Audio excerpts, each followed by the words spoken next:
Blood Warlock, Succubus Partner in the Apocalypse. Chapter 221, Day 7, finally out.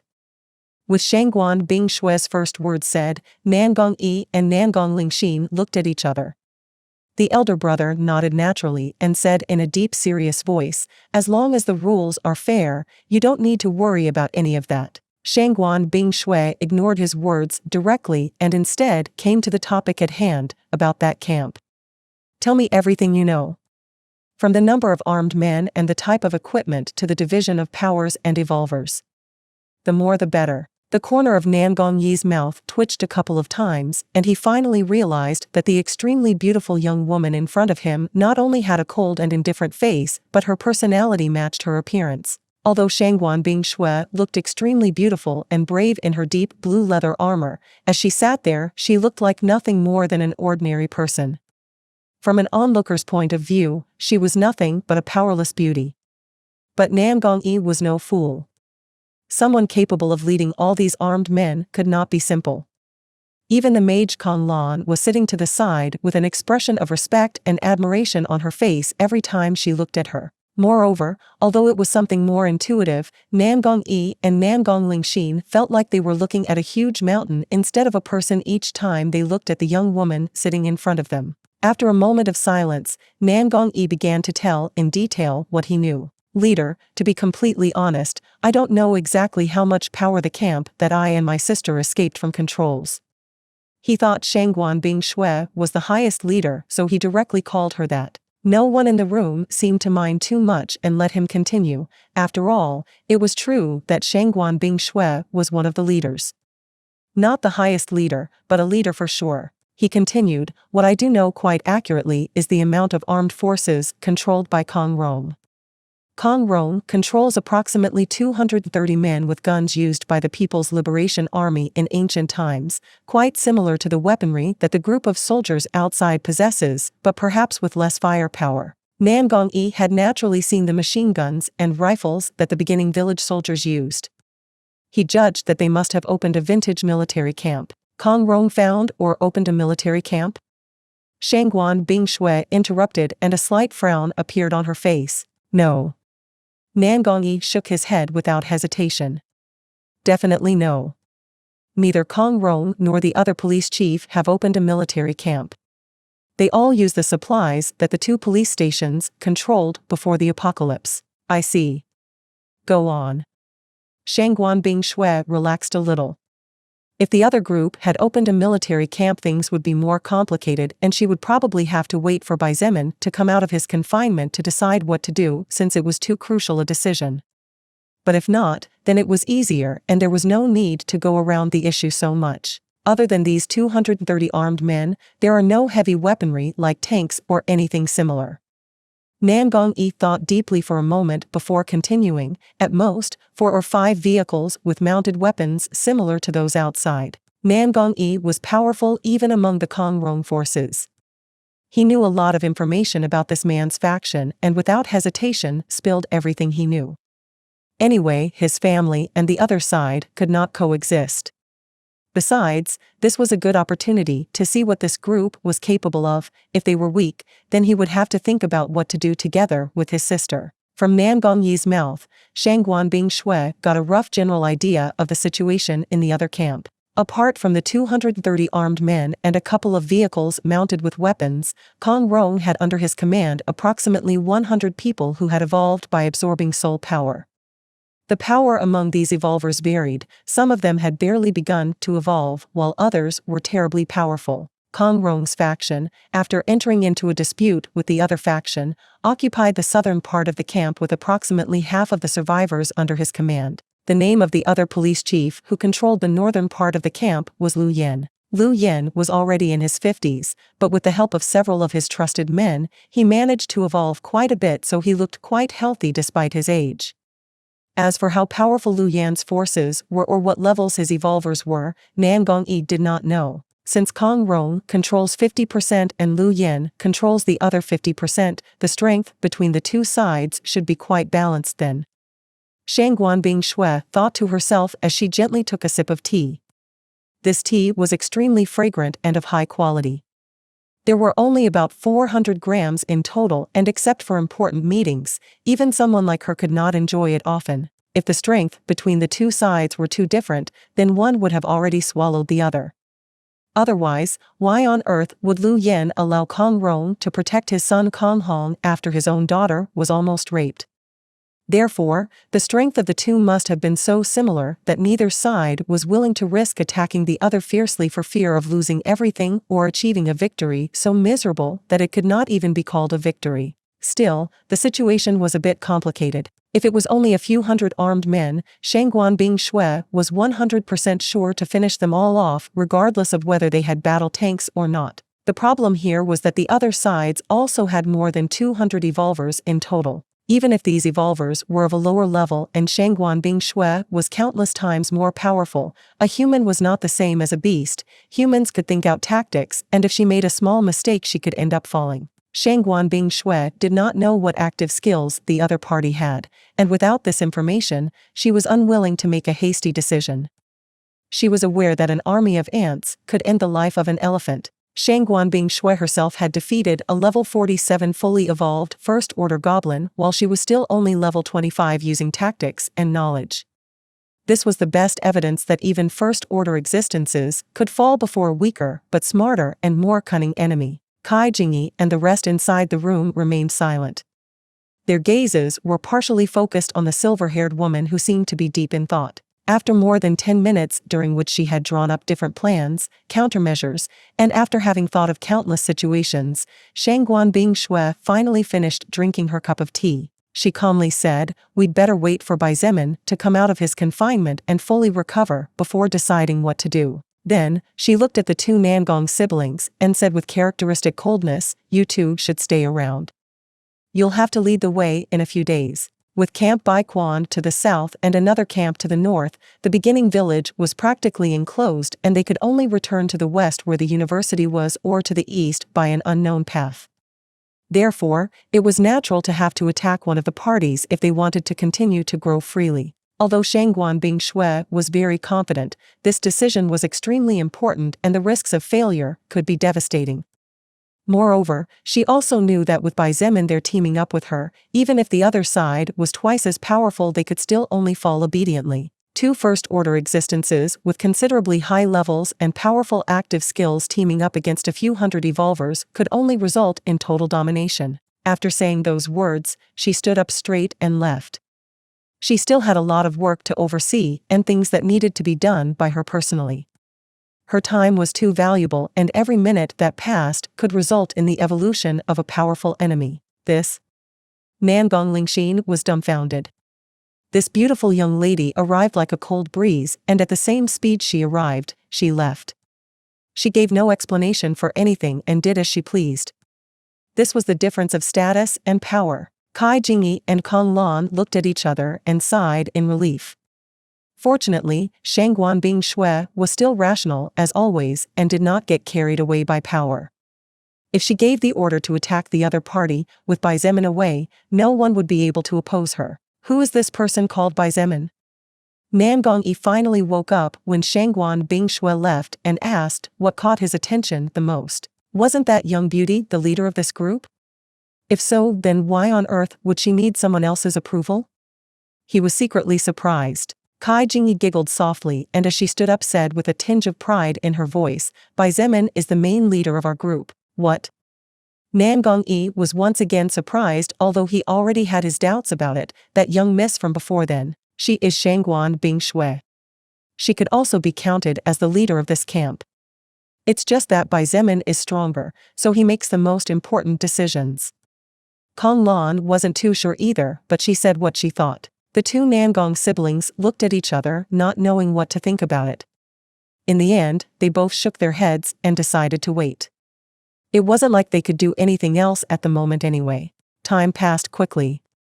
In the blink of an eye, 4 days flew by. With the sun rising on the horizon and illuminating the land, the nocturnal beings closed their eyes again while the diurnal ones awoke preparing to slaughter everything that came their way in order to become more powerful and evolve. The survivors in beginning village slowly got out of their beds and left their homes, preparing for another day of work. There were simply too many things to do, and if they wanted to eat and bring more security to the place where they lived, then they had no choice but to make an effort and do their bit. The leaders and the other evolvers were powerful, there was no doubt about that. But even they had limits to what they could do. The clearest example of this was by Xietain himself. He was powerful, but if he had not established his own faction, then the amount of work he would have to do would be much more. Let's take blacksmithing as an example. During the past week, Xietain only focused on swinging the hammer and nothing else.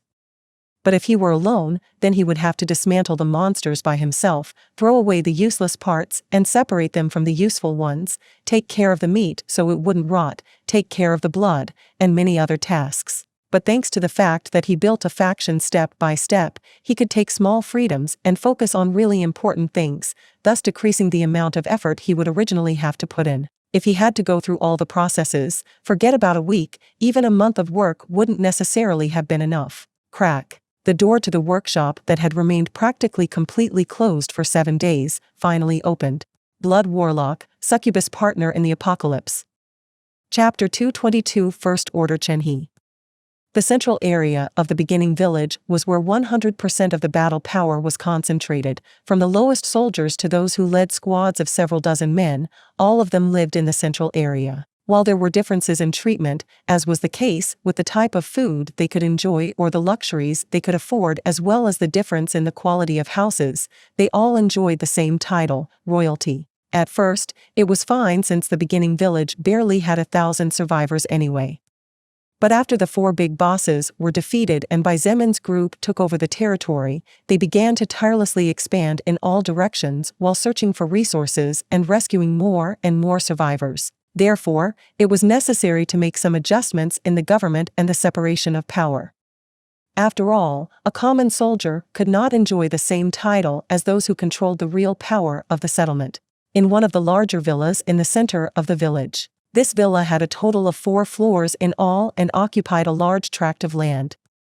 It was adorned with quite a few luxuries, considering it was only a village villa. More than a dozen beautiful and pretty women of different ages walked everywhere, carefully cleaning even the tiniest speck of dust. All of these women were extremely careful about their work and seemed to take special care to keep their voices low when they spoke. Especially when they looked at the large double door at the end of the corridor that was open wide. This villa was the place where the most powerful people in the entire village would occasionally congregate to have meetings and make important future decisions. A single word from any of the people able to enter and sit in this great hall was enough to make the life of any of these women miserable, so they were all careful with their actions. In addition, the pay they received was extremely generous compared to other people. None of them were willing to lose this job no matter what.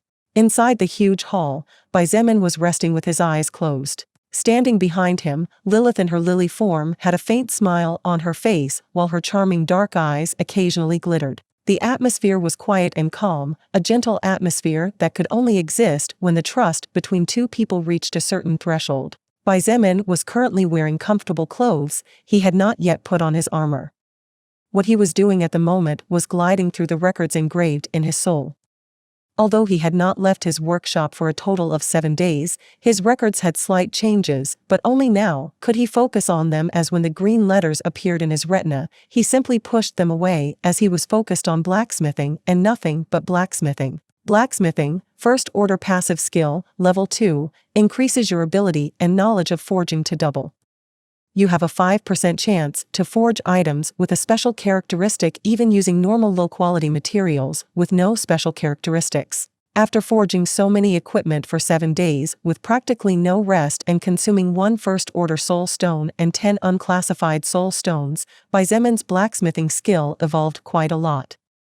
In just 1 week, it went from an unclassified skill level 3 to a first-order skill level 2. The progress had been quite fast. The number of survivors under your rule has exceeded 2,000. Your overall power increases by 0.2%. Current total bonus, 1.2%. Xietain finally opened his eyes and sighed a little satisfied. The 0.1% increase in extra power after obtaining another 1,000 survivors was so little that it could practically be ignored. But in reality, as the number of survivors under his rule increased, that mere 0.1% could reach a number so terrifying that he could not even imagine. Even the tallest skyscraper starts from the floor. To reach the heavens, a person needed to firmly settle their feet on the ground, and just like anyone trying to defy gravity, the first steps were difficult and slow, but like a rocket soaring into outer space, once the flight was undertaken, everything was easier. Apparently, the rest didn't really slack off while I was out. He smiled slightly. You'll know soon enough. Lilith replied lightly. A series of footsteps were heard from outside the hall before the two could continue chatting. Soon, a large group of people appeared and everyone's gaze focused on Xietain, who was sitting at the head of a huge wooden table about 10 meters long. Xietain also returned their gaze and inspected everyone one by one. Shangguan Bing Shui, Chen He, Wu Yijun, Kai Jingyi, Fu Xiefeng, Zhong De, Kong Lan, Luo Cheng, Luo Ning, Xiao Ming, Fu Qigong, and several other people who possessed control over at least a team of armed men consisting of no less than 20 men. I really need to make adjustments to the social pyramid. Xietain frowned slightly as he realized that the current situation really was a bit exasperating. Soon, all the people took their seats and the table was almost completely filled, leaving nothing but a couple of chairs free. But at this rate, they might fill up sooner rather than later, and even the whole hall would not be enough. Wu Yijun looked at Xietain with sparkling eyes. Her dark eyes seemed to contain stars from the night sky within them, and her red lips curved slightly, seemingly happy to see him. It's been 7 days. She was the first to speak and didn't seem the least bit shy when she said, I see that you've fully recovered, and I'm very happy about that. Xietain looked at her and noticed that she was wearing the armor he had forged for her. Wu Yijun's body was truly exquisite. The leather armor seemed to fit her perfectly, and even Xietain himself was surprised as he had not taken her body measurements or anything similar. Every curve of her graceful and seductive body was outlined with firmness, while her bosom area seemed to be even more prominent than in the past. In fact, it was not only Wu Yijun who was wearing the armor. Everyone present was wearing armor forged by Xietain. Although Shangguan Bing Shui's armor and the rest were of higher quality and with better bonuses, the defense of any of these armors was enough to ignore the damage of medium-caliber bullets. Xietain smiled slightly and responded calmly, Thank you for worrying. But I'm fine now, as you can see. He did not take Wu Yijun's words to heart too seriously. She naturally noticed this and didn't know whether to laugh or cry. Just when she seemed to want to say something, Shangguan Bing Shui interrupted. Here is a documented summary of what happened during the past 7 days. Shangguan Bing Shui, who was sitting to Xietan's right, passed him a pile of documents. He received the documents and read them calmly. Only a minute or two was enough, as his brain process was much faster than in the past. From the current population to the amount of supplies on hand, everything was written there. There was even a map marking the areas explored and an approximation of how long rations would last with current consumption. The person who had made these documents really did a wonderful job. Xietain put the documents down on the table and looked at Shangguan Bing Shui calmly, who documented all this. Shangguan Bing Shui looked at him indifferently and said with her usual coldness, Yijun, and I did it after gathering the information from all the scouting teams. He was not bothered by her cold voice, he was used to it. Besides, he knew this was simply her personality. I see.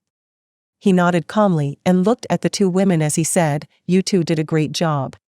You saved me a lot of headaches. Wu Yijun smiled brightly and her eyes curved into a charming crescent shape, attracting the attention of the men in the room. Shangguan Bing Shui simply nodded with a calm expression on her face.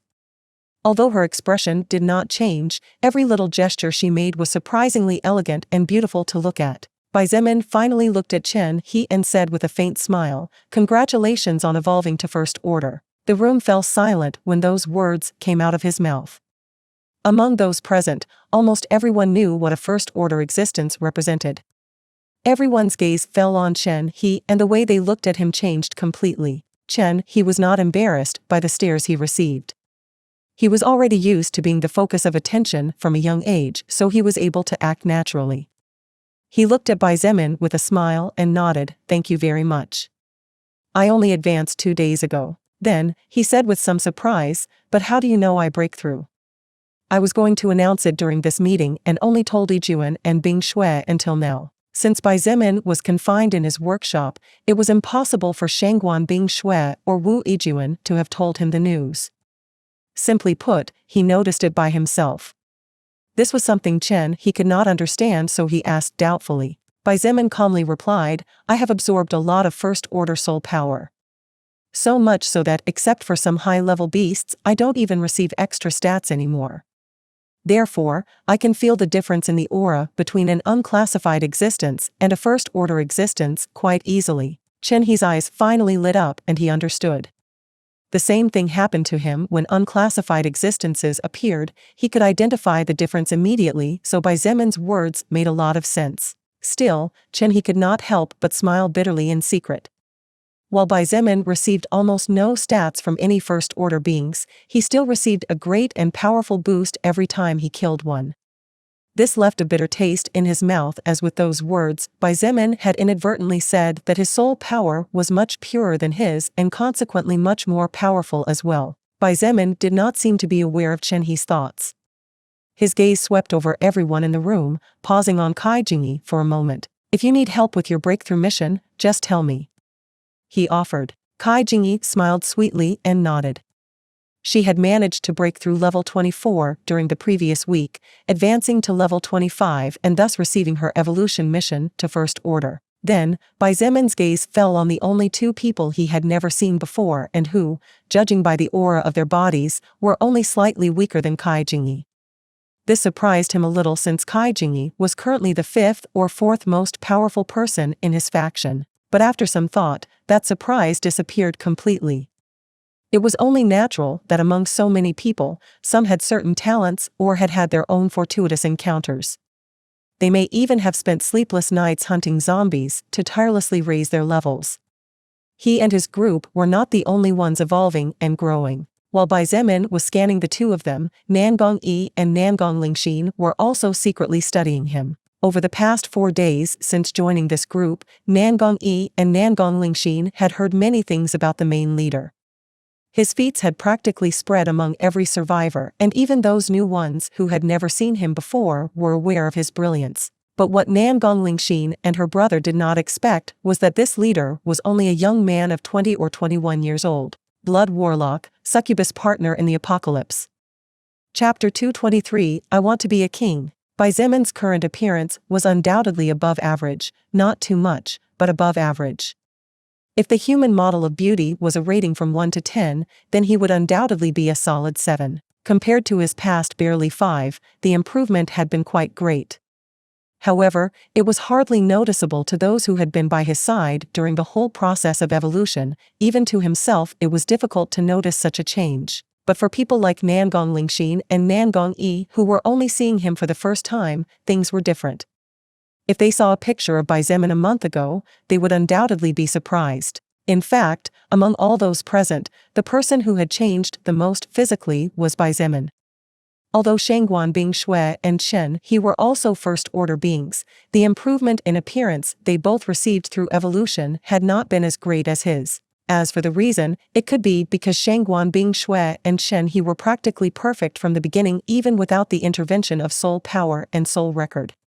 Whether this was so or whether there was another hidden reason, Bai Zemin did not know yet. When it came to physique, although he currently wore comfortable sportswear, the muscles that contained explosive power and dominance could not be fully hidden. As Nangong Lingxin and Nangong Yi looked at that pair of eyes as black as night, the two siblings felt that this gaze was as deep as a depthless black hole. No matter how hard they tried to understand something, neither of them even managed to know what the thoughts of the young man in front of them were. Bai Zemin was not only surprised by the strength of the two people in front of him, but he was also a little surprised by how beautiful Nangong Lingxin was. Of course, that minuscule surprise was only by comparing her to most normal women. In reality, it was impossible for a woman to attract him with her beauty alone.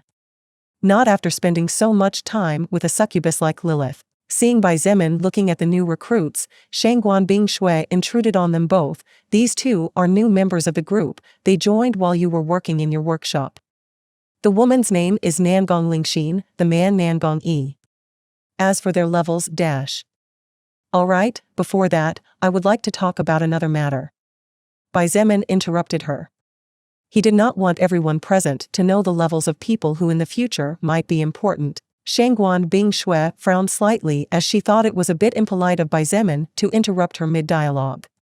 However, she soon calmed down and that little displeasure magically disappeared. After everyone was silent, Bai Zemin began to explain some things that were bothering him. As you all, or at least most of you already know, our camp has a simple order divided into 3 levels, namely, normal citizens, noble citizens, and royalty. This type of order was sufficient in the past as the amount of people under our control was not that large, but little by little that number has been increasing, and in the future it will undoubtedly grow even more. Some people's eyes glittered slightly when they heard this. Many of them had already realized that the current social system had several problems, but the biggest problem that needed to be solved as soon as possible was the distinct difference in status. Humans were greedy and competitive beings by nature. With a clear social distinction, some would naturally feel dissatisfied. But at the same time, that dissatisfaction could become the spark that in the future would light the fuse, thus making more and more people strive to climb higher. Bai Zemin explained a few more things to make some matters clear for those who did not understand and then continued. The ancient society collapsed completely. There is no doubt about it. Everyone was silent and some even nodded unconsciously. It had already been a month since the apocalypse broke out, but except for one camp apparently led by a mayor, the central government did not give the slightest news or sign. No one had any hope in the appearance of the Chinese government or army. They knew they were on their own. Since the old society collapsed, I decided to establish a new one. Bai Zemin declared in a deep voice, followed by gasps from some people. Several people present became agitated as they understood what Bai Zemin meant by those words. Little Luo Ning, who was barely 9 years old, looked at Bai Zemin with her big pure eyes and asked innocently, "Big brother, what do you mean by a new society?" Bai Zemin chuckled and while looking at the girl replied half jokingly half seriously, "That means Big Brother wants to be a king." Whoa. Big brother, if you become a king then I want to be a pretty princess.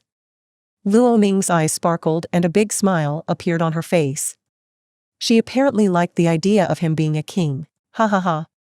Bai Zemin laughed merrily and while moving the mana out his body, he made Luo Ning's body float with ease and make her sit on his lap, to which the girl responded with a burst of happy laughter. However, the reaction of the people in the room was quite mixed. Unlike the innocent little girl, the adults knew what Bai Zemin's words meant. This? A king? Nangongyi couldn't help but be dumbfounded.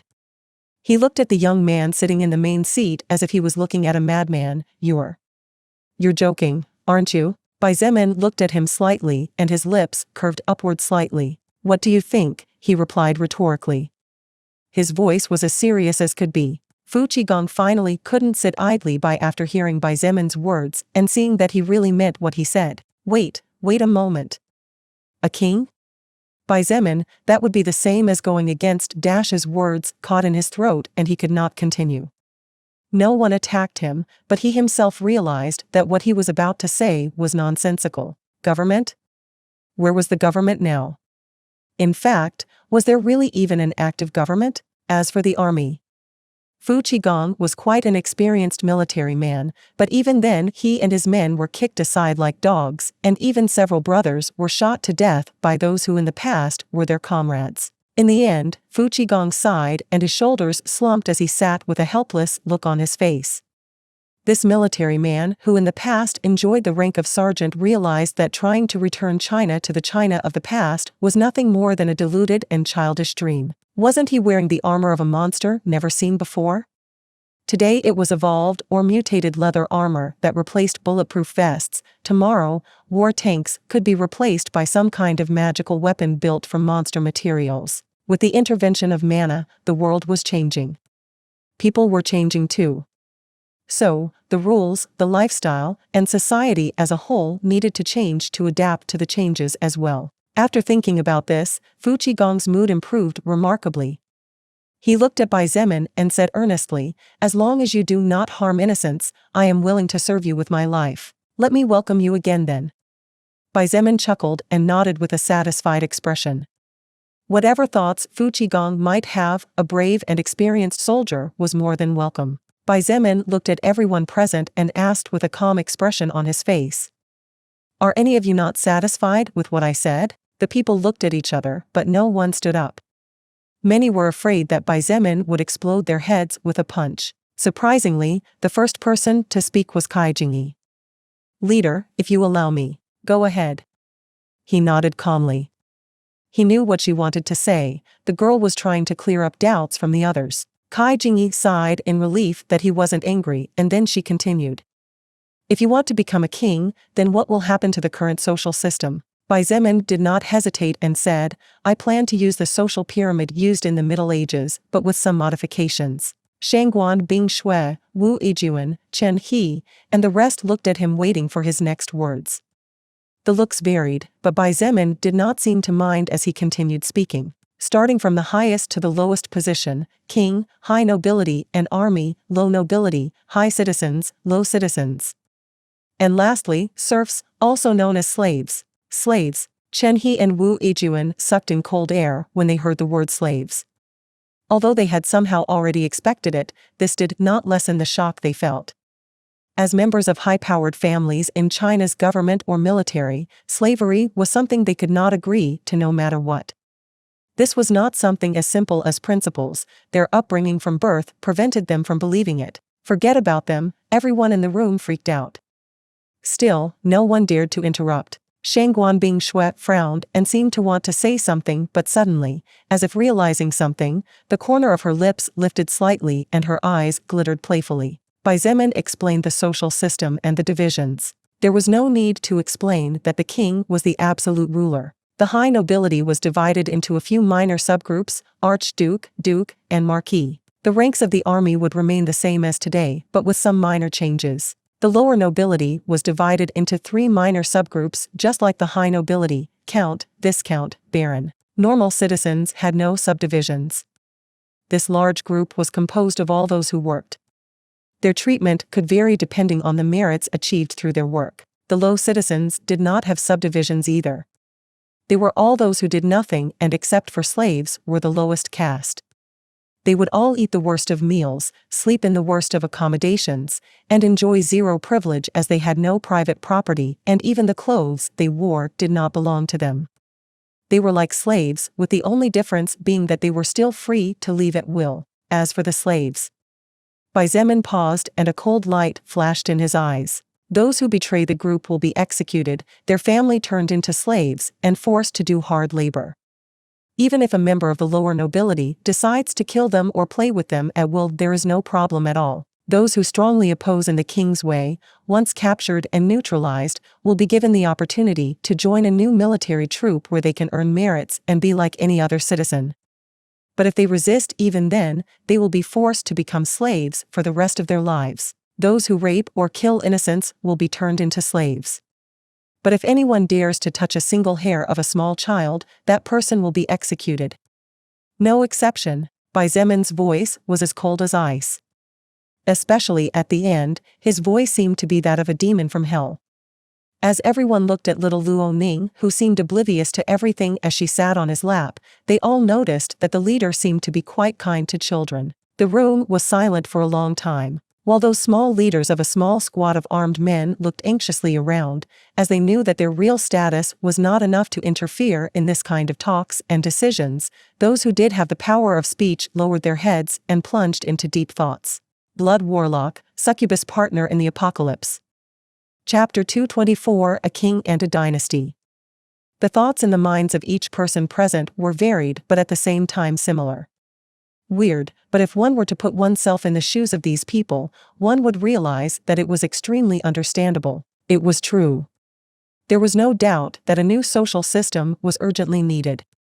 If they did not handle this matter correctly in the initial stages, when it was still early and the faction was still a little baby in its first steps, then it would be extremely difficult to solve the problems later when everything was developed and on track. In a sense, it was similar to a tree. If it was not straightened when it was still in the development and growth stage, straightening it when its trunk was already firm would be practically impossible. The problem was that everyone here had their own selfish thoughts.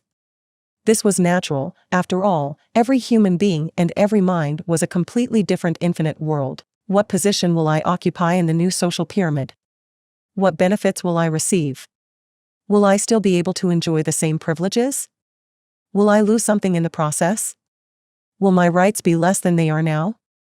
Questions such as these flickered in the minds of almost everyone like a disorderly whirlwind that threatened to crush their brains due to stress. As if that wasn't enough, there were other concerns present as well. Aren't you afraid that the other survivors will rise up against you? Wu Yijun finally asked what many were worried about. If Bai Zemin had said that he wanted to be the new president and the highest authority of the army after establishing a new China, then everything would be fine. He and his feats would be glorified in the history books, and he would even live for all eternity as a hero, the hero who saved the country and unified it once again. However, Bai Zemin aimed to be a king. A president and a king were similar from a certain point of view, so there should not be much of a problem even though they were two different words. The kings of old times were not all powerful either. They also needed to listen to their ministers and advisors or the nobility, just like the president of a nation. So why was it problematic to be a king? The reason was simple. For a king to be born, a dynasty needed to be founded. A dynasty meant that all the power of the country that became a dynasty would pass into the hands of the royal family. The citizens would no longer have any right to choose their rulers, and the king of each generation would always be the crown prince of the founding family. Bai Zemin responded indifferently, fear? What am I afraid of? People who dare not fight zombies? Or should I fear those who are weaker than me? Even if an army appears before me, it can only succumb to my fists. Hearing his reply and the extremely confident tone that exuded even a tinge of arrogance, the people in the room were surprised. Although Bai Zemin's voice was indifferent, the faint murderous intent released by his words made everyone feel their hair stand on end. Bai Zemin was already prepared for anything. During the past 7 days, when he occasionally took a few minutes to rest, he and Lilith would chat about the course to follow. After thinking countless times and developing myriad scenarios in his mind, he finally decided to set up a dynasty that would later transform into a faction. A place where his word was worth more than the word of God. Hearing the conviction in his voice, Wu Yijun did not ask any more questions and instead began to think carefully about what to do next. She had realized that it would do no good to try to persuade him of the contrary. After staying for about a month with him, she knew that he was a person whose mentality was difficult to change when he had already made up his mind. He looked at everyone present and announced, "I will not force anyone to be a part of this. I am sure you are all aware of how dangerous the path to achieving my ideals will be. If any of you are unhappy with my way of thinking or believe that my thoughts are illogical, you are free to leave the camp. To those of you who decide to leave, I can give you a week's rations as a token of gratitude for your work so far." Some people began to mumble among themselves, and several hesitated. Except for Fu Qigong, who had already made clear his position of following Bai Zemin, the rest had yet to make their thoughts on the matter clear. Achieving what Bai Zemin wanted was risky, no doubt about that. If they failed, then they would all be slaughtered, and even the families they had started to build gradually would be crushed. This danger was further intensified if the government managed to make a comeback. However, humans were greedy beings by nature. Damn it. Xiao Ming slammed the table noisily and stood up. His eyes burned with fervor like two bright flames as he said, "Go big or go home. Lead no, king. I am in." Xiao Ming had witnessed how terrifying Bai Zemin was. With his monstrous might, it was not a dream to successfully achieve his goal. Then, why not give it a try? If Xiao Ming's bet went wrong, at worst he would just die, and that was it. In return, if he won, status, power, women, fame, wealth, luxuries, privileges of all kinds would be within his reach. As one of the first to join the absolute ruler, Xiao Ming, his family, and all his generations to come would enjoy unattainable glory. All thanks to his foresight and past bravery. Fu Xiefeng scratched his head and stood up as he said somewhat embarrassed, "Well, I guess I'm in too." Kai Jingyi and Kong Lan looked at each other as if by prior agreement before standing up with slight smiles on their faces. Although they said nothing, the look in their eyes towards Bai Zemin was more than enough for anyone to understand that both women were following him. Luo Ning jumped off Bai Zemin's lap after a bit of a struggle and said loudly, "Big brother Bai, I will help you become a king too. Then, you have to help me become a beautiful princess." Luo Ning looked at her blood big brother Luo Qing and said with shining eyes, "Big brother, you will also help us, right?" Luo Qing secretly sighed. To be honest, he didn't care if Bai Zemin wanted to be king or Jade Emperor, as long as he and his little sister could continue with their current lives it was enough. Therefore, Luo Qing stood up and calmly said, "I guess there is no choice. I'll have to help my little sister become a princess after all. Hee hee." Luo Ning laughed and ran to him to hug him tightly. Gradually, almost all the people in the room stood up with bright eyes. They all agreed to join Bai Zemin in his conquest to form a new total domain. If they left now, considering how cruel the outside world was, their lives would be miserable, to say the least. Even if they were given a week's worth of rations and survived that long, what would they do next? Roam the forests where beasts ran rampant? Go to the zombie-infested cities? Since someone so powerful wanted to rule, then why not help him to pave the road to the top? That way, if they succeeded, they could enjoy endless eternal glory. Even in their graves, they would be praised and worshipped by countless. There were a few people who remained seated. Bai Zemin looked at the beautiful woman beside him and calmly asked, "What about you?" Shangguan Bing Shui raised her head and stared at him, apparently thinking of what to answer. He did not press her further, he knew it was not an easy choice. Least of all for her, who came from a government or military family. If she decided to follow Bai Zemin, it would be the same as betraying not only the country, but also her family and her ancestors. Still, Bai Zemin hoped that she did accept. After so much, he was slowly beginning to see her as a good battle partner and even came to think that being her friend was not an impossibility. But if she wished to leave, then he would not force her to stay even though he had the strength and means to do that. Finally, as if she had made up her mind, she spoke with absolute calm, "Before I decide what to do, I have one question, 2 requests, and 1 condition. It will be up to you from here." "Oh?" Bai Zemin's eyes glittered slightly, clearly surprised. To be honest, he wasn't too optimistic and was already prepared to lose an important and powerful fighter. "Tell me what you think." He nodded without hesitation. "I'll start with a question then. In case I decide to join in your conquest, what will be my position?" Shangguan Bing Shui asked as she looked into his eyes.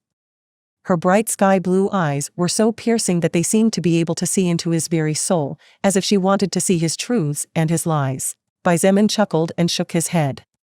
This was an easier question to answer than he had originally expected. "With your intelligence and personal strength, I had planned to confer upon you the position of high nobility and the only archduchess in that. Only under the king but above myriads." Shangguan Bing Shui nodded indifferently and continued, "My condition is that, if I decide to join you in your conquests, if at any time I deem you have gone mad for power, let me go along with those I consider important. You." Bai Zemin this time was so surprised that his eyes widened in amazement. What Shangguan Bing Shui had just said was not as simple as it sounded, she was implying many things. For example, she had basically accepted that it would be practically impossible for her to ever get over him, and that was why she wanted his word. For an incredibly proud and arrogant woman like her to say such a thing, one had to imagine how difficult it was. But what shocked Bai Zemin the most was something else. "Aren't you afraid I'll go against my word?" he asked in confusion. "I mean, if at some point I go mad for power, why would I let you go? Wouldn't it be more logical to do everything possible, and even forcefully use all means possible to force you to obey me?" Surprisingly, Shangguan Bing Shui shook her head softly and closed her eyes for a moment before staring at him again. "Although there are many things about you that I might not like, at least I know that you are a trustworthy man." To this day, no matter how difficult the situation was or how hard the circumstances were, you not only saved everyone you were able to save by putting your life in danger, but you have also kept your promises to the letter. Therefore, at the very least, I can say that I trust your word. Unaffected and unconcerned by the various reactions of different people and ignoring a particular glance of jealousy, Bai Zemin looked at the woman sitting to his right for a long time. No one knew what he was thinking. After what seemed like an eternity, he said in a serious voice, "I promise. If at any time my actions make you think I have gone mad, you and your loved ones can leave at will." But you need not worry about that, my head is firmly on my shoulders and my feet firmly planted on the earth. Shangguan Bingshui shook her head and ignored Bai Zemin's last words. Whether he managed to resist the temptation of power or not remained to be seen. Although he had so far maintained his sanity and personality without getting carried away, Shangguan Bingshui had seen many people who after gaining power changed completely. Blood Warlock, Succubus Partner in the Apocalypse. Chapter 225, Cracked Stone Heart. After Bai Zemin accepted Shangguan Bingshui's condition and gave her his word in front of everyone that, if at any time she thought or believed that he had gone mad because of the power he controlled, she would be given permission to leave with her loved ones at will, she did not delay and submitted her first request. My first request is that you wait. That I wait? Bai Zemin asked again and looked at her blankly. Shangguan Bingshui calmly explained, before I decide whether I will join your crazy plan or not, I want to see the situation of the two camps set up by government forces. What? Two camps? He was again shocked, but this time it was about something else. Two camps? As far as he knew, there was only one camp to the south, Camp Baiquan, which daily transmitted its location by satellite radio. As if he had thought of something, Bai Zemin looked at the beautiful Nangong Lingxin and her brother Nangong Yi. Shangguan Bingshui's next words confirmed his theory. There is another camp to the north. Nangong Lingxin and Nangong Yi are survivors who escaped from that place due to certain circumstances. Bai Zemin remained silent for a moment. After hesitating a bit, he shook his head and said, before I go into that topic, I would like to know what your next request is. I agree with the first one. It's not like anything is going to change anyway. This time it was Shangguan Bingshui's turn to hesitate. Her wandering and evasive look really surprised Bai Zemin, as this was the first time her indifferent but firm gaze looked so complicated. About my second request. I'll tell you in the future.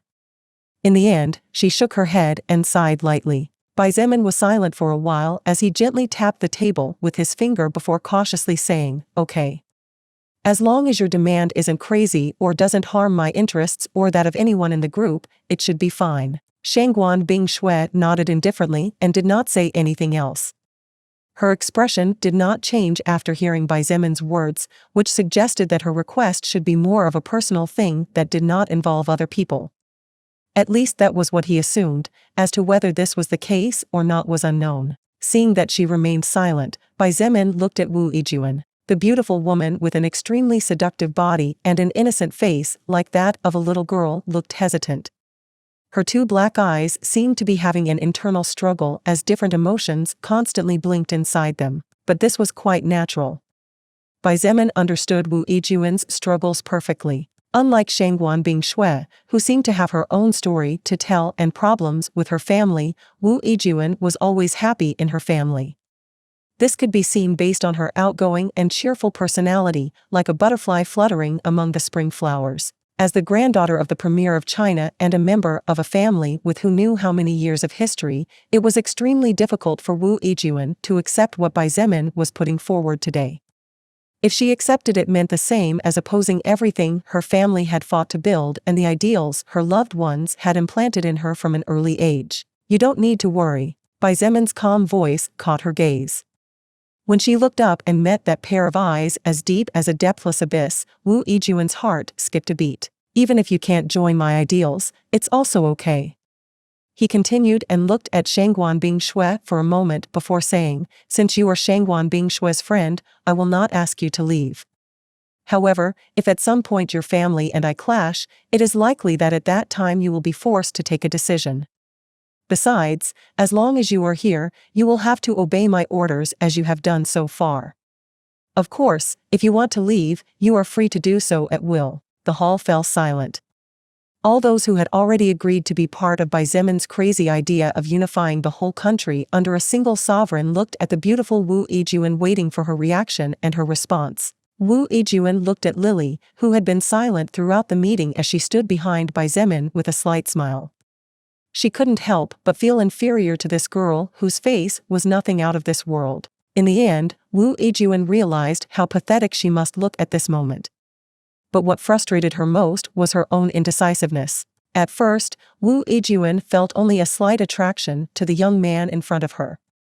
This slight attraction was born out of her curiosity about him and his strength. However, as the days and weeks went by, this slight attraction gradually grew from attraction to liking. Wu Yijun gradually became enchanted by the strong and firm but at the same time caring and kind personality that Bai Zemin could show when facing those who were still young and powerless.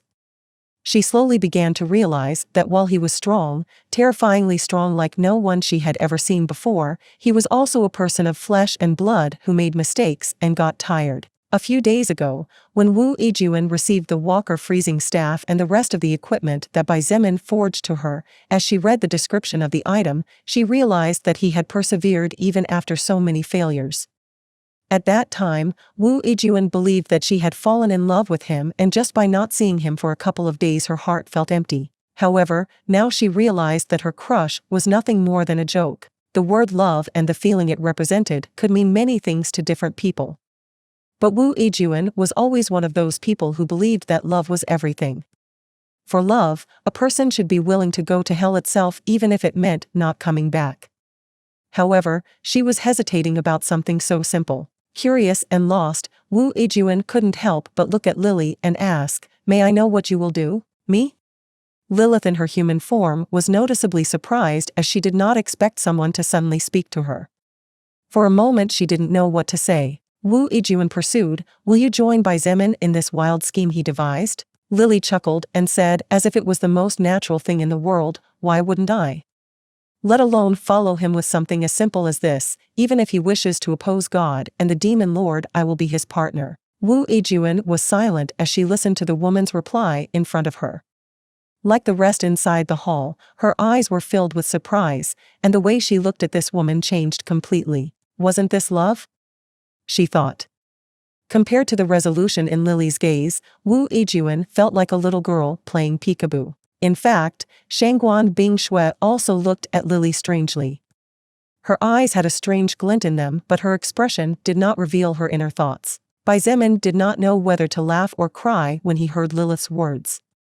In contrast to Wu Yijun and the other people in the room, he knew that Lilith did not say such words out of blindness or love. She said it because she was confident in his talent and potential and needed his help in the future. Even so, his heart that had been locked by a stone shell had for the first time a small crack.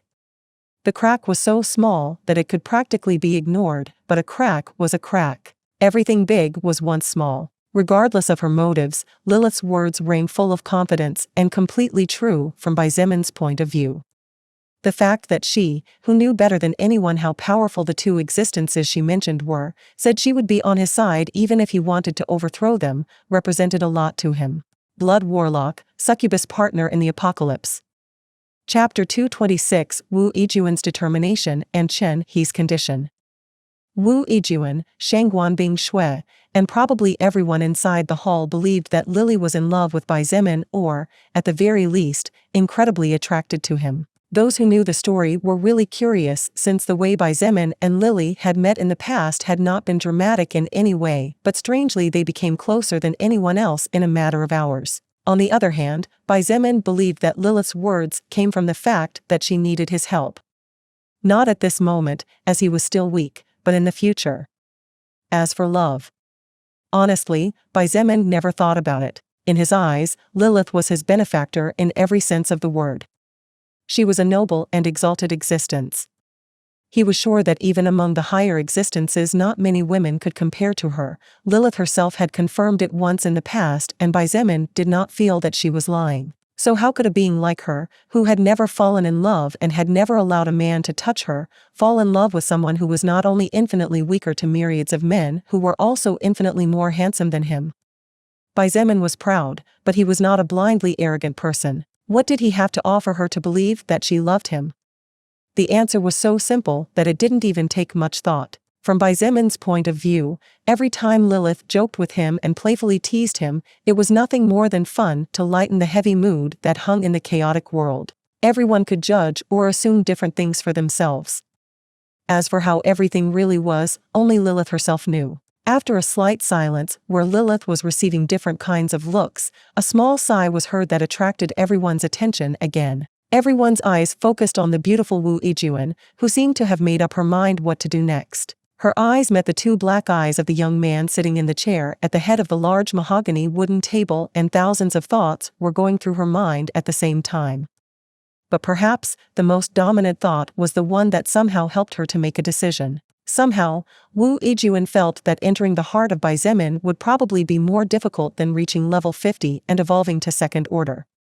The amount of effort needed to achieve such a thing was so great that she could not even imagine it. All her advances so far were practically fruitless, and except for slight smiles on his part, she received nothing in return. In fact, now that she was observing more carefully, she realized that while Bai Zemin and Lily might seem incredibly close and often joked between them, a kind of invisible barrier seemed to separate them. Wu Yijun felt that this invisible barrier had been erected by Bai Zemin himself. Although there was currently a slight friendly smile on his face, his eyes that were as dark as the starless, moonless sky did not reflect the slightest emotion. His gaze was as cold as Shangguan Bingshui's, but at the same time it was different. While Shangguan Bingshui's cold gaze represented rejection and made everyone unconsciously turn away from her, Bai Zemin's cold gaze seemed to represent weariness, distrust, and even overcaution. What happened to him in the past? Why didn't he let anyone into his heart? Why, when she or any other woman showed any kind of interest in him, he didn't take it seriously and just smiled as if he thought it was a joke? What kind of experiences did he have? Dozens and dozens of similar questions popped into Wu Yijun's mind one after another. The more she thought about it, for some reason the more her heart ached and the more curious she became. If only I had known him earlier, she thought to herself. But if I had met him before the world changed, would I have seen him the same way? She realized that if the world were not as it was today, she may not have appreciated Bai Zemin in the same way she did today. But if one thought about it carefully, such a thing was quite normal. After all, people surrounded themselves with those close to them for common purposes: doctors with doctors, thieves with thieves, businessmen with businessmen, rich with rich, poor with poor, and etc. A person who came from an average family, whose qualifications were average, and whose appearance was average, could never join into the circle of a person who came from a high-class family, whose qualifications were excellent, and whose appearance was incredibly beautiful. This was reality, not a fairy tale or a fantasy where such things often happened. But things are different now. I just have to try harder. Show him that he is not as alone as he thinks he is. Wu Yijun lifted her spirits, and finally, the dark cloud hovering over her head broke up completely. The present her could help him in many ways. She was an incredibly intelligent woman, her mind was filled with ideas, and although she was not the most powerful, her strength was unquestionable. Besides, I am beautiful. Wu Yijun thought and smiled with new confidence. She firmly believed that even a heart made of stone would eventually give way in the end. Perhaps sensing the change in her attitude and seeing her smile brimming with confidence, Bai Zemin blinked a couple of times as if wondering what was going on. I will join you, she declared without further ado, leaving everyone dumbfounded. Yijun, you. Chen. He was the most astonished of all. The Chen family Chen he belonged to had its roots firmly planted in the field of military. His father was a regimental commander of colonel rank who controlled over 2,000 soldiers with military training. But the most powerful power in his family, his grandfather, was a military division general with about 20,000 men under his command. However, as his family was strictly military and no member worked in the government, although it was difficult to accept what Bai Zemin said, it was not impossible from Chen He's point of view. But his childhood friend was completely different. She came from a 100% government family. If Wu Yijun wanted to support Bai Zemin, then she would have to go against the very roots of her entire family. Are you sure? Shangguan Bingshui couldn't help but frown slightly and ask her friend if she knew what she was doing. Wu Yijun looked at her and said in a firm voice, I am sure. Besides, I can't leave you alone, can I? Shangguan Bingshui looked at her deeply for a moment, and after looking away she did not say anything about it again. She knew that although Wu Yijun was kind, when an idea got into her head she became stubborn as a mule and no one could make her back down. Although Bai Zemin was also surprised, he was happy to receive a powerful ally. Therefore, he smiled warmly and welcomed her. Then I will be relying on you from now on, just like in the past. Don't worry, if your family is still standing, I will do my best to avoid clashing with them unless absolutely necessary. The Wu family was a family simply too powerful. Bai Zemin, who was previously just a small college student working hard to barely make ends meet, could not compare to them in terms of influence. If he could gain their support, Bai Zemin's path would be countless times smoother. Gathering survivors using the Wu family name, recruiting soldiers, obtaining logistical support, knowing the location of advanced military camps, even acquiring weapons of mass destruction, all would be within his grasp. The value of Wu Yijun was so great that if one thought about it carefully, one could only consider her a treasure. As for that, just leave it to me. Wu Yijun smiled slightly as a somewhat funny and slightly crazy idea flashed in her mind. If this idea succeeded, Bai Zemin's path would be much easier, and at the same time, she would have an excuse to be closer to him. That way, she could gradually get warmer to him without her family or him suffering the consequences of a dreadful battle. Indeed, Wu Yijun knew that while Bai Zemin was powerful, but he did not have the power to really oppose her Wu family. If her grandfather was still alive and there was only one person alive inside the nuclear bomb base, a single call from her grandfather was enough to end his life. But this was the last thing she wanted. Bai Zemin looked at Chen He and asked as if he already knew the answer, "You will also wait a bit and then, depending on certain things, you will join, won't you?" "Oh?" Surprisingly, Chen He smiled and looked at him in amusement before saying, "Why do you think so?" Bai Zemin looked at him with a smile that was not a smile and said slowly, "You and I know the reason." Wu Yijun also looked at Chen He with an amused smile. Shangguan Bingshui had already agreed that she could join in the future after seeing the situation of the two camps set up by the government and the military in the north and south of Rulin subdistrict. With his crush making such a decision, Wu Yijun believed that Chen He would make a similar decision. Chen He chuckled and shook his head. He looked at Bai Zemin calmly and said slowly, "Well, I will have to disappoint you this time, but you are wrong.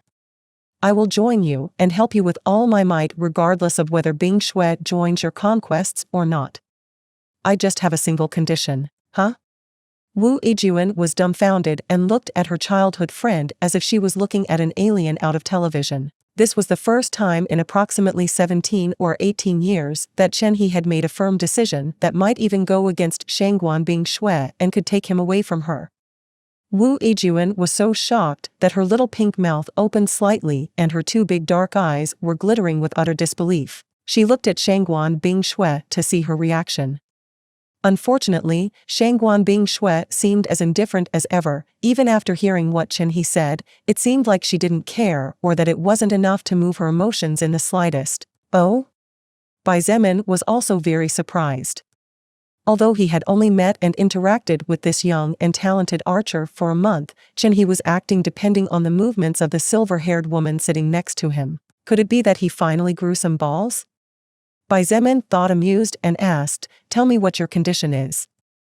As long as it is not something excessive, I will accept without preamble." Chen He was currently a first-order existence. His power was unquestionable. Moreover, if his family had not yet collapsed and they maintained some military power, even if it was only 5% of their peak, it would be of great help to the growth of Bai Zemin's faction and conquer all of China. But Chen He's next words shocked Bai Zemin to the marrow of his bones. "When you become the king, when I have confidence in myself, I want to challenge you to a duel which you will not be able to refuse. If I defeat you in that duel, I want you to crown me as the new king of China." The atmosphere inside the hall became cold and the temperature seemed to drop several degrees. The place was so quiet that even a needle could be heard falling. Blood Warlock, Succubus Partner in the Apocalypse. Chapter 227, Feeling Fear for the First Time in a Long Time. If the silence that was given on Sundays in the church during the morning was respectful, then the silence that had taken over at this moment inside the hall after Chen He pronounced those words was undoubtedly awkward and even a little cold. While most were dumbfounded and shocked, Kai Jingyi, Kong Lan, and Fu Xiefeng looked at Chen He with cold eyes. In fact, Kai Jingyi was even angry to the point where she laughed softly. Such audacity really is startling. Although her words were spoken softly, everyone heard her clearly due to the stony silence that surrounded the walls of the place. Some thought that perhaps in the past there had been a dispute between Bai Zemin and Chen He. After all, Why would one bring up such a challenging condition to the other? Shangguan Bingshui furrowed her eyebrows slightly and looked at the handsome archer from a short distance away with a look that was hard to describe. Wu Yijun was dumbfounded as she stared at him. It was as if she couldn't recognize the young man she had spent so much time with during childhood. Pfft. Finally, someone seemed to be unable to control oneself anymore, and traces of laughter broke the silence in its entirety. Everyone's gaze fell on the woman standing behind Bai Zemin, only to see Lily covering her mouth with her small hand as if she was trying to hold something back. Her eyes looked at Chen He with a trace of naked amusement and even a slight tinge of disdain hard to notice. As for Chen He kept his calm. His face did not change regardless of the looks he was receiving, nor did he seem to mind what Kai Jingyi said, nor did he seem bothered by Lily's audacious laughter. All his attention was uniquely focused on the young man who was even younger than him and was currently sitting in the leader's seat. At first, Bai Zemin was surprised by Chen He's daring words, as was everyone else. However, soon something seemed to click in his brain and his eyes glittered as if he had finally understood something. So that's how it is, he thought to himself as he inadvertently glanced at Shangguan Bingshui beside him. Ever since they were in college, right after the apocalypse had fully broken out, Bai Zemin had noticed that Chen He seemed to be especially jealous of him. But only now did he realize what the real reason was. At first, he had thought that the reason Chen He was jealous of him was because of his higher strength. After all, Chen He not only came from a wealthy and powerful family, but his appearance, his qualifications, his talents, his connections, everything about him was superior to Bai Zemin in the past. But from a day to the next, he couldn't even see the back of a person who was previously a nobody. But now Bai Zemin realized that the real focus of Chen He's jealousy was romantic jealousy. A love jealousy that from Bai Zemin's own point of view had no meaning or reason to exist. Bai Zemin's relationship with Shangguan Bingshui, the woman Chen He loved probably from childhood until now, was only a professional relationship with interconnected mutual interests. As for feelings such as attraction, charm, liking, love, Bai Zemin had never thought on Shangguan Bingshui in that way, nor did he believe that she thought on him in that way. Shangguan Bingshui was undoubtedly beautiful to the point where her face was practically perfect and the charm around her was becoming more and more stunning with each passing day. However, being beautiful and charming was not enough to tug at Bai Zemin's heartstrings. If moving his heart was such an easy thing, then he would have long ago fallen for Lilith. But since the other side was openly challenging him, Bai Zemin had no reason to decline. Since you are giving me such a generous gift, I will gladly accept it, he thought with a small smile. Lose him against Chen He? Even if Bai Zemin fell to an unclassified existence right now and lost the stats gained after evolving to First Order, he was confident that he would kill Chen He in less than 10 minutes. As time passed, the distance between the two would only grow larger, and even if at some point in the future Chen He surpassed Bai Zemin's level, he still wouldn't be able to defeat him. Because levels did not represent the total strength of an existence. Even statistics did not. Bai Zemin's lips curved slightly, and he calmly asked as he leaned back against the back of the chair, "Sure. Why not? Do you want it to be a duel to the death or just a normal battle?" Although his words sounded as light as a summer breeze, his words contained a hint of icy coldness from the Ice Age. All those who had seen the way Bai Zemin's enemies ended up could not help but audibly swallow as they shuddered. Even Shangguan Bingshui's face changed noticeably and looked at Chen He as if she was telling him not to say stupid things. Shangguan Bingshui's attitude surprised the two Nangong siblings. They both looked at each other and saw the shock in each other's eyes. The two of them had seen how supremely powerful Shangguan Bingshui was. With her ice powers and her sword, thousands of zombies and different wild creatures had been turned into ice statues before turning into small ice cubes cut into thousands of pieces. Her ghostly speed as well as her leadership ability, everything about her was practically perfect. But even she seemed a bit frightened when she heard the young man sitting in the leadership position say such words. How strong was this person then? Such a question appeared in the minds of Nangong Yi and Nangong Lingxin as they looked at Bai Zemin with surprise and curiosity. Chen He took a deep breath and after looking at Shangguan Bingshui with eyes that practically overflowed with gentleness, he looked at Bai Zemin again and said with a calm expression, "Don't misunderstand me. I don't hate you in any way. We could even say that I admire you a little. But that doesn't mean I don't feel a little jealous of you. Bai Zemin said nothing and continued to listen to him quietly. As you probably already know, I am a very proud person. From childhood to adulthood I have always been perfect in everything, and even now that the world has changed, I am sure that I am one of the most talented and powerful people. Chen he said as if it was natural. Although a bit arrogant, in fact, it was the truth. He had the qualifications to say such words. He continued, but if I compare myself to you? I must admit that right now I don't have the confidence to even survive 2 strikes from you, and even my marksmanship that I'm so proud of might not even reach you. Therefore, to prove myself and to decide whether to give up on the woman I love, I need to challenge you. As for a duel to the death, I don't think such a thing is necessary. For better or worse, I consider you a somewhat close friend after all. Although you have done and probably will do things I don't agree with, I can't deny that you have helped many people and the lives of thousands have been improved by the rules you have imposed on everyone. Phew. Wu Yijun unconsciously let out a big breath of relief and gently patted her 2 soft breasts, making them shake a little. Bai Zemin looked at Chen He for several seconds before sighing. He shook his head and said calmly, to be honest, I don't know what giving up on the woman you love has to do with me. But since you want to prove yourself, I'll give you the chance. You can challenge me at any time, I promise I won't kill you. Chen He smiled bitterly in secret upon hearing those words. Such confidence. But indeed, Bai Zemin had the qualifications to be more arrogant and proud than him. At least in the present time. After saying those words, Bai Zemin looked at Shangguan Bingshui and could not help but let a hint of annoyance shine in his eyes.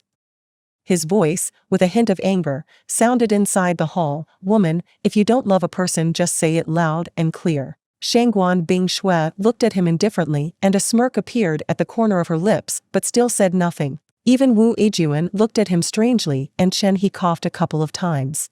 Could it be that she had already rejected him in the past, but this guy was still bothering her?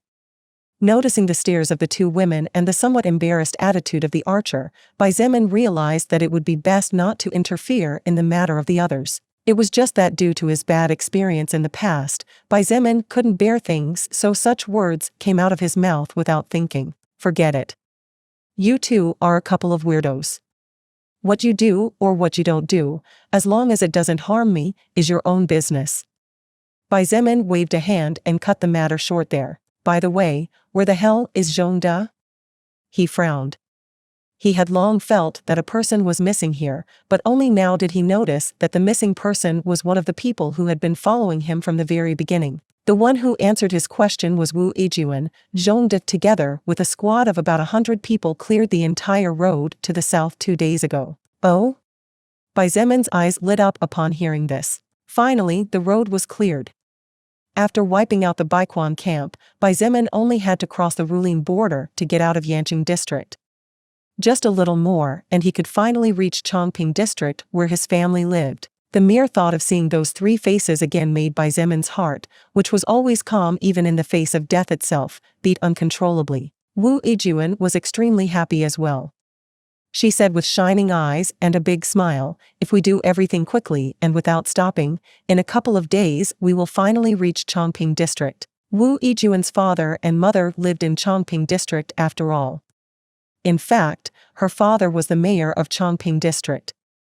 How could she not be happy at the thought of being reunited with her family, whether his family was alive or not? Soon it would be discovered. Bai Zemin felt his emotions flutter and for the first time in a long time, an emotion known as fear filled him. Blood Warlock, Succubus Partner in the Apocalypse. Chapter 228 From Heaven to Hell. After clearing most of the road, Zhong Da stayed stationed with a small armed team in the south. Wu Yijun calmly explained as she looked at Bai Zemin and told him the situation of everything that had happened during the 7 days he was not present. Bai Zemin immediately understood what Wu Yijun meant by those words. With all the zombies and most of the surrounding beasts being wiped out as well as most of the vehicles or other obstacles out of the way, the passage between Camp Baiquan and Beginning Village was now technically clear in its entirety. This meant that if Camp Baiquan began to extend their search operations in a northerly direction, it was very likely that they would encounter with them at some point. With Zhongde and several other men there as guards, even if they could not defeat the other party, they would definitely be able to stop their footsteps for quite a while and even cause them great headaches and losses in case an inevitable clash broke out. Are they well armed? Bai Zemin asked, a little worried about this matter. Even if Zhongde and several other men were evolvers with some skills, they were still too weak to stand against humanity's heavy weaponry. Humans were not like the wild beasts that had mutated and evolved. Mankind had retained their intelligence, but their physical bodies were much softer. Don't worry. Wu Yijun nodded with a serious expression before looking at Shangguan Bingshui and saying, Bingshui mobilized one of the M3 and 5 heavy weapons mounted on military vehicles. In addition, each man has 2 grenades with them. Even if a 1,000-man army wants to get through, they will have to pay the price unless they have advanced and heavy weapons with them. I see. Bai Zemin nodded and looked at Shangguan Bingshui. You both did a good job. Shangguan Bingshui merely nodded slightly while Wu Yijun smiled sweetly in return. Forget about a normal soldier, even Bai Zemin himself would be in danger if he was bombarded by an M3. Of course, this was possible only if the M3 driver and the machine could follow Bai Zemin's agility and movements, otherwise it was just a weapon with great power but in the end useless. What good was a powerful attack if it didn't hit its target? What will you two do? Bai Zemin looked at Nangong Lingxin and Nangong Yi when he asked this question. He directly ignored the 5 or 6 who did not stand up earlier and had not said anything yet. He would settle it after settling the matter of the 2 Nangong siblings. Nangong Yi looked hesitant when he heard Bai Zemin's question. If Bai Zemin wanted his support to form a new government chamber and give himself the highest rank, then Nangong Yi would not hesitate to accept. But to be a king and even implement a slavery system similar to that of the medieval era. The amount of challenges that would be encountered on that path would be too much to even count. Nangong Lingxin noticed her brother's hesitation. However, she had her own thoughts. As she looked Bai Zemin in the eyes, she asked in a soft and melodious voice, if I may ask. May I know how strong you are? Nangong Lingxin's feminine intuition told her that this might be the greatest opportunity of her entire life. She didn't know why this was like this, and she was even scared since she knew the consequences of failure. However, her intuition was practically screaming at her that if she passed up this opportunity today, she would probably end up regretting it for the rest of her life. It was precisely because of that female intuition that she hesitantly asked the question she did. And sometimes, a woman's intuition could be frightening to the point of being the most powerful skill. Because little did Nangong Lingxin know that, thanks to a simple question, she had won a future she would never have dared to dream of. You want to know how strong I am? Bai Zemin chuckled and looked at the beautiful woman sitting 3 or 4 meters ahead of him. Nangong Lingxin hesitated a little before nodding, why yes. As you yourself know, what you are trying to achieve could be my family's doom. Besides, I don't know you either. But I don't want to reject your offer just like that either. Therefore, before I make a decision about serving you in your path or not, I would like to know what you are capable of. All right. Bai Zemin nodded and his eyes glittered. He couldn't help but have a good impression of this woman who was about 6 or 7 years older than him. She wasn't too hasty, but she wasn't dumb either. He liked working with smart people. With a glance at Nangong Lingxin, he said calmly, give me a second. Let me finish some stuff and after a few questions, I'll show you how strong I am. Nangong Lingxin looked at him in confusion but nodded. She kept her eyes on him, waiting to see what he was going to do next. As for Nangong Yi, he did not refuse at what his sister said. He also believed that not accepting but also not refusing in haste was the right thing to do. Bai Zemin looked at the few people who did not say anything so far and said indifferently, Gu Ji, Lei Jianhong, Wang Cheng, Yen Bao, Gao Yu, Peng Bai. You 6 are dismissed. From today onwards, all the firearms you controlled will be taken away in their entirety.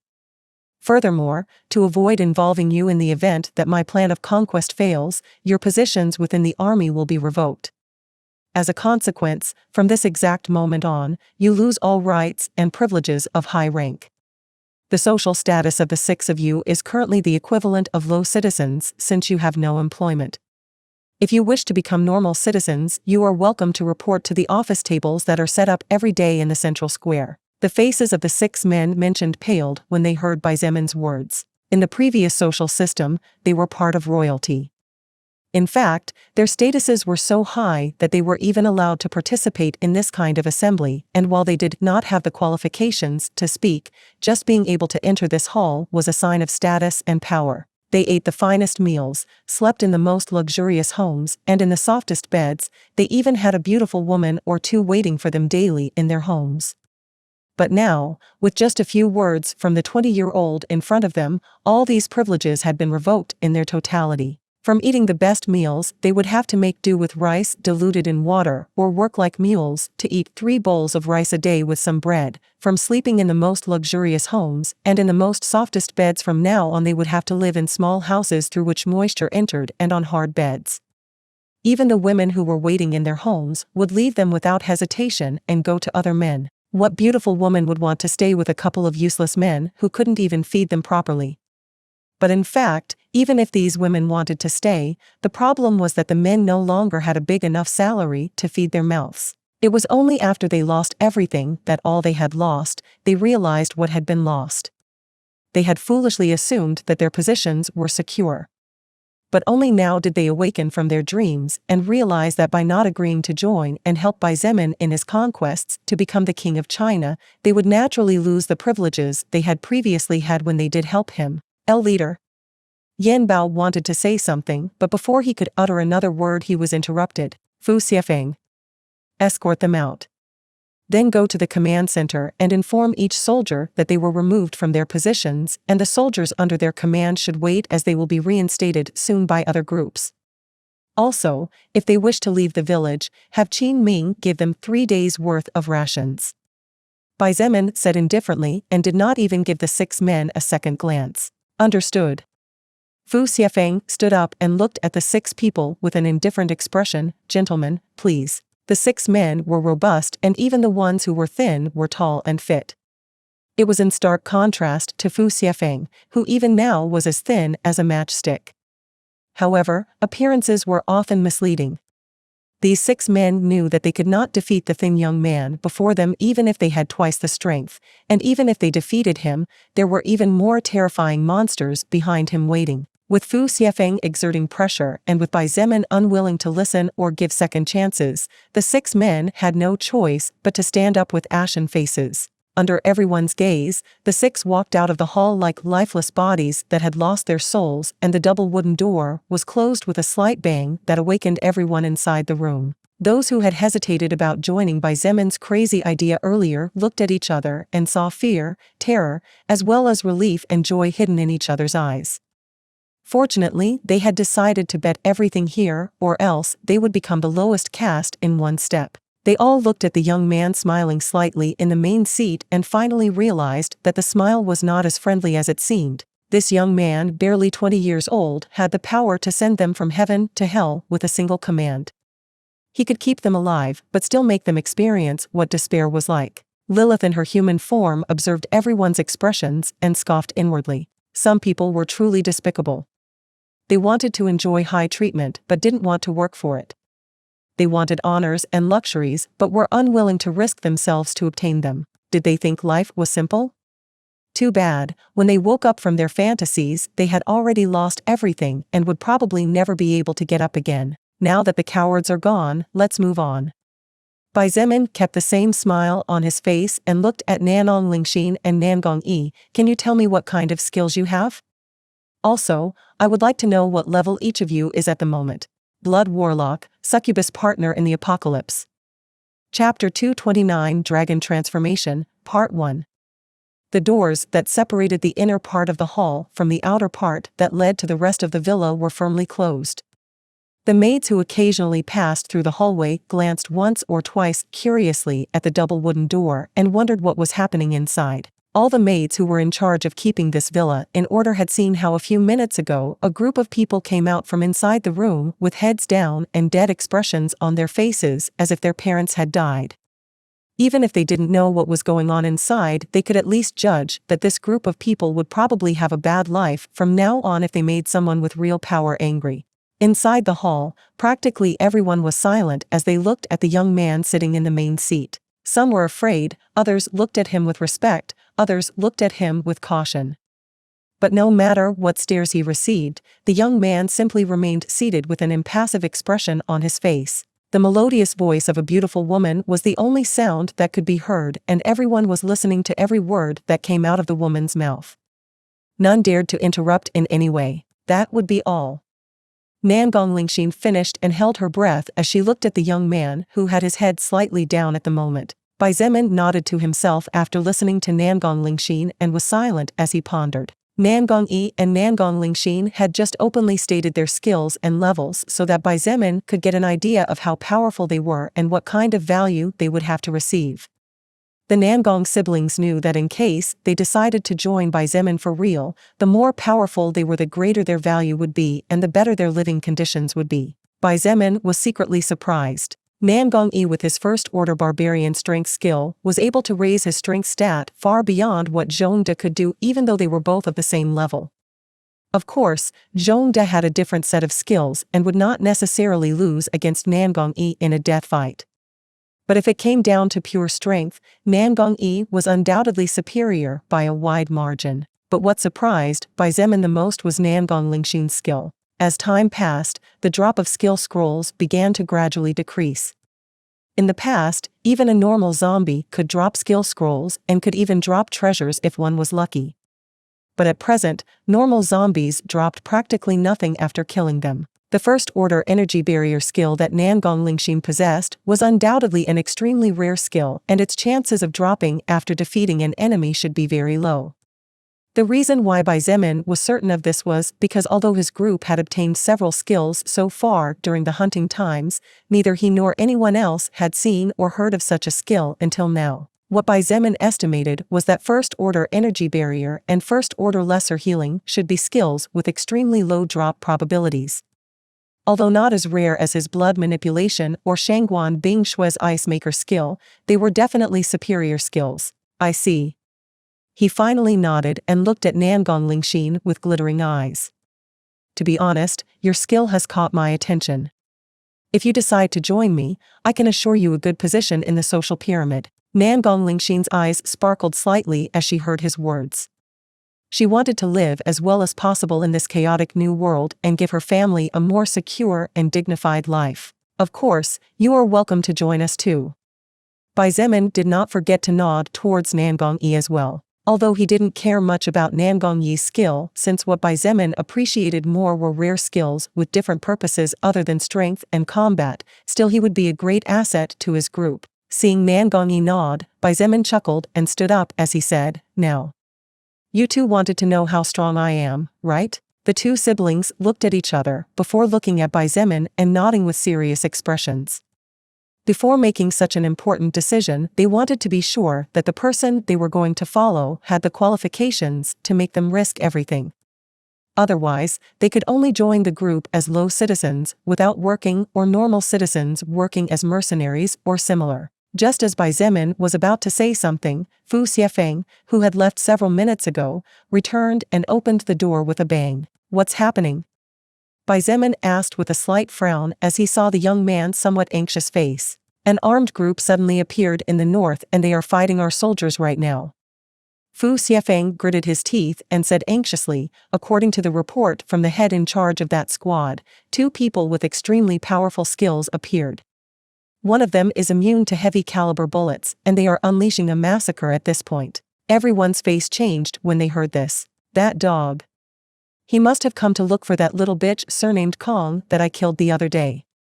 Xiao Ming, who had been promoted after the events that happened several days ago, stood up angrily and looked ready to go to war. Although he had been promoted to a better position as he had currently become an evolver and had been given 2 skills and a set of armor and sword, he still remembered his brothers in arms. Knowing that they were being attacked and slaughtered, he would naturally be enraged. Shangguan Bingshue looked at Bai Zemin curiously as she wondered what was he going to do now. Bai Zemin's eyes flashed chillingly and he calmly said, "What a coincidence. Just as I was about to go looking for them, they showed up at our door." He looked at the 2 Nangong siblings and casually ordered, "Follow me to the north." Leaving those words behind, they all felt the wind whistling softly and a gust of air blew over everyone. When they opened their eyes again, they were surprised to find that Bai Zemin had disappeared and was nowhere to be found. Everyone sucked in a breath of cold air as Nan Gongyi turned pale. That speed. Nan Gonglingxin wasn't much better off than her brother at this point. She realized that with Bai Zemin's speed, she wouldn't even have time to activate her energy barrier skill before he could take her life. How many points of agility does he have? If we don't hurry, you two will be too late to see anything. Shangguan Bingshui stood up.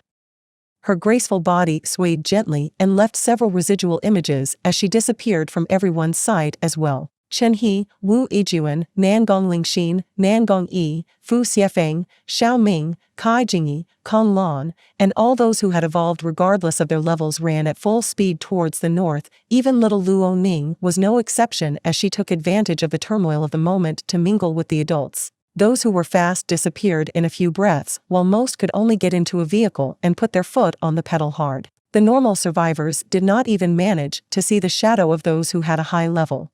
Even without activating lightning movement, Bai Zemin's agility was high enough to sprint at several hundred kilometers per hour.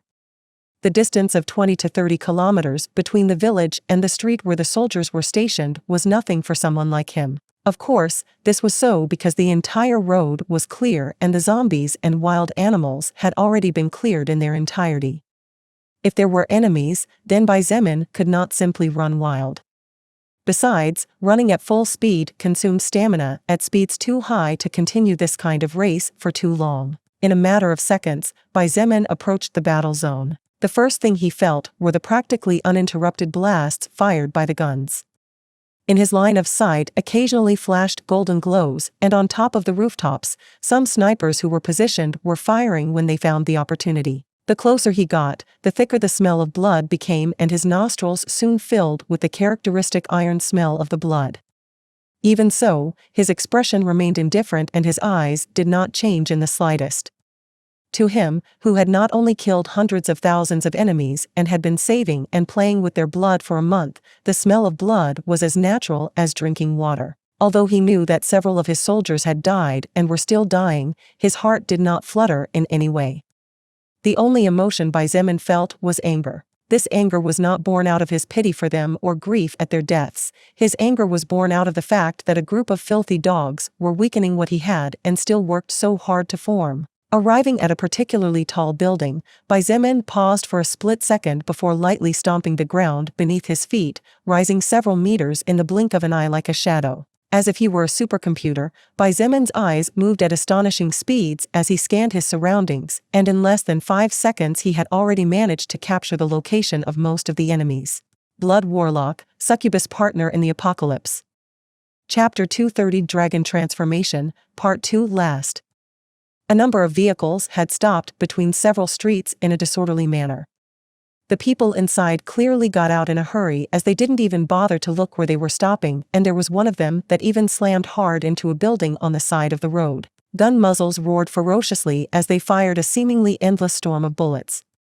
The bullets hit the walls of the houses and left small holes, while some higher caliber bullets left large holes, dislodging parts of the walls bit by bit as gravel flew everywhere. This place was generally silent, and except for the appearance of the odd zombie staggering and walking slowly around aimlessly or some weaker wild animals, a squad of about 20 men rested quietly here. However, after an enemy group appeared a few days ago, the forces guarding this part of the border had been considerably reinforced to protect against possible retaliation in case an enemy group appeared. After all, the son of a leader of a large camp of survivors and several powerful men had been killed here. Therefore, a group of 100 men was stationed in this position along with 10 vehicles with mounted heavy weapons.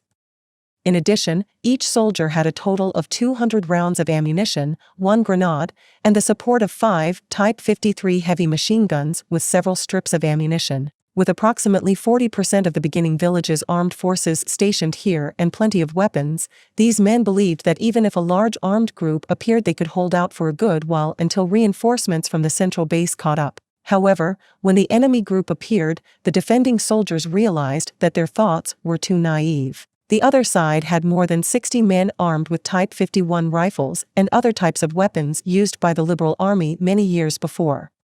Even if one set aside the fact that the defenders had an innate advantage since they were stationed in privileged positions, regardless of whether it was in quality of weaponry, quantity of ammunition, or number of armed men, the defending side had the absolute advantage. The temporary leader of the squadron in charge of protecting the main road heading north knew that an enemy group could appear at any moment.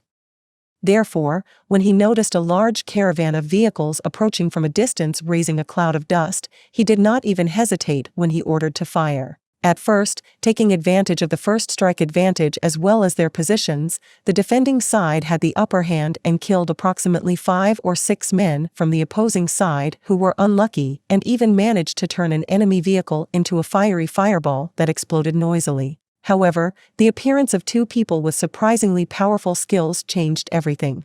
Bang! Bang! Bang! Bang! Bang! The sound of gunfire shattered the tranquility in its totality. The 2 sides collided in a heated clash of fire and metal.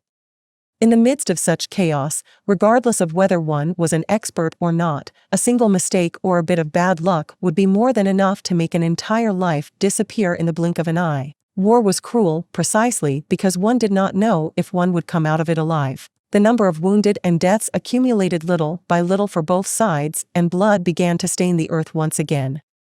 The groans and screams of pain seemed to fight against the sound of the muzzles of the guns that were firing intermittently, while the military-dressed men belonging to the beginning village and the police-dressed men of the enemy side fell to the ground with bullet wounds in different parts of their bodies. Inside a small apartment, a group of 5 people in police clothing used the walls as cover and occasionally leaned out of the windows to shoot back at the other side. Boss Wong.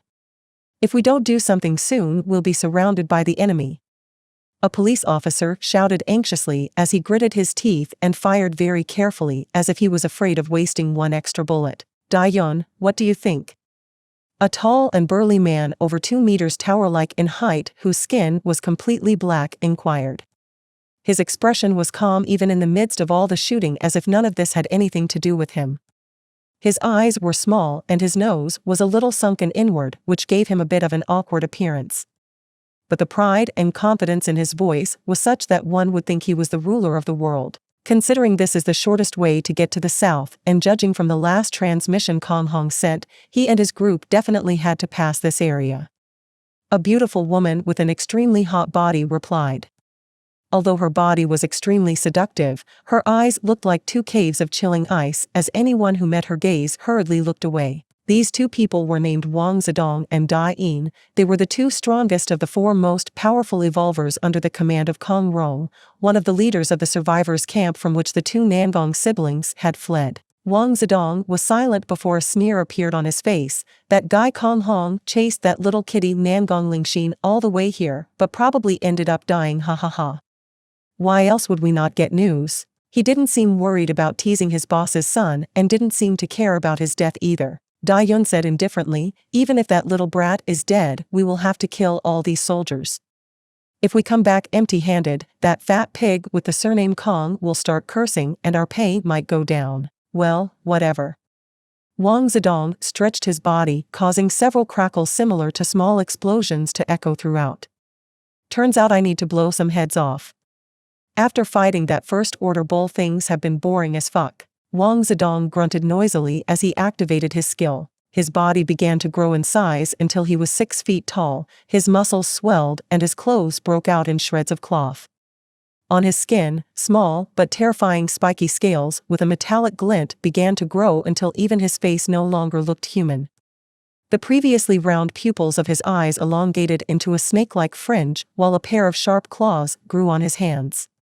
A robust 2-meter-long metallic tail appeared behind him and shook gently in the air. Ha ha ha ha. The feeling of power I get when I use my second-order dragon transformation skill is really the best. Wang Zedong laughed out loud as he looked up at the ceiling. Some bullets pierced through the broken windows and hit his body, but simply bounced off and fell to the ground, making light clinking sounds as they fell. Wang Zedong looked indifferent, as if he hadn't even felt the bullets that hit him. Dai-yun. If I kill more than you, you'll have to let me fuck you tonight. Ha ha ha. With an arrogant laugh, Wang Zedong stomped on the ground and shot out like a torpedo towards the outside. Bang, The concrete wall was crushed as if a battle tank had smashed through it, and the armed police officers inside were riddled with bullets after losing the cover they depended on. Dream on, you fucking scum. Dayun's eyes flashed coldly. She moved her feet strangely as if she was dancing, but surprisingly, the bullets that were about to hit her only missed her by small margins of error. If one looked carefully, one would see that her dark eyes had a small golden light in them. The next instant, she became a gust of wind and shot forward, dodging the enemy bullets as if she knew where they were going to hit beforehand. Inside a half-collapsed building, a soldier in military uniform pulled the trigger of his light machine gun viciously. His eyes seemed to have turned red in blood as he saw some of his allies fall in pools of blood. Suddenly, the man seemed to see something out of the corner of his eye and soon felt a slight pain in his neck. However, before he could react, the next thing he saw was a decapitated body with dark red blood spurting from the neck like a fountain, and his only thought was, "Isn't that my body?" before his mind fell into deep darkness. Wang Zedong appeared beside the corpse with a ferocious grin on his monstrous face, scaring the other soldiers who were also inside the broken building. "Be beast, kill him." The 5 or so soldiers went into a frenzy and began firing at the intruder with frightened expressions. None of them knew how this human monster had appeared here. Bang! Bang! Bang! Bang! Bang! The bullets hit Wang Zedong's scaly body, which had turned into a beast, creating loud sounds of metal hitting metal before falling to the ground. He simply stood there as a big smile that grew bigger and bigger was forming on his face. The soldiers began to despair, and after several seconds of continuous fire, the magazines of their weapons were completely emptied. 4 of them backed away in fear and turned to flee. "Hey, hey! If you run, it's no fun." They heard a rough, growling voice followed by a bang. Wang Zedong swung his long tail like a limb and struck the 4 soldiers in the torso, causing their bodies to explode into chunks of flesh. Dark blood stained the floor and walls as red flesh splattered everywhere, along with chunks of broken bones and severed limbs. The building fell silent as the one living soldier shivered all over. The man was so scared that he even stopped hearing the sound of the battle raging outside, and his eyes were fixed on the monster in front of him. He. "What's wrong? Did the dragon eat your tongue?" "Ha ha ha." Wang Zedong laughed out loud before swinging his right claw diagonally and tearing the soldier's body into several pieces even before he could scream in pain. Like a prehistoric beast out of a nightmare, Wang Zedong kicked the wall of the half-demolished building and walked out with slow steps. While licking his lips, a wild, arrogant look shone in his reptilian eyes as surveyed the battlefield with a bestial expression as the bullets bounced off without even leaving marks each time they hit his hulking body.